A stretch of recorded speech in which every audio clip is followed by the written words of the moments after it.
Ward number 16 કે જ્યાં કોંગ્રેસના ઉમેદવાર જોરોશોરોથી ચૂંટણીનો પ્રચાર કરી રહ્યા છે। વોર્ડ નંબર 16ની એક બેઠક એટલે કે ભથ્થુભાઈની બેઠક, જેના પર જીત હાંસલ કરવી ભારતીય જનતા પાર્ટી માટે હંમેશા મુશ્કેલ રહ્યું છે।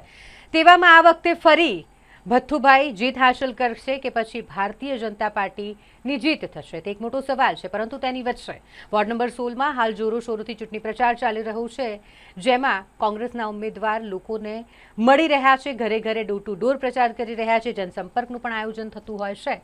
વોર્ડ નંબર 16ની અલગ અલગ સોસાયટીઓમાં કોંગ્રેસના ઉમેદવારોનો આ જનસંપર્ક કે જેમાં લોકોનો ખૂબ જ સારો પ્રતિસાદ કોંગ્રેસના ઉમેદવારોને મળી રહ્યો છે।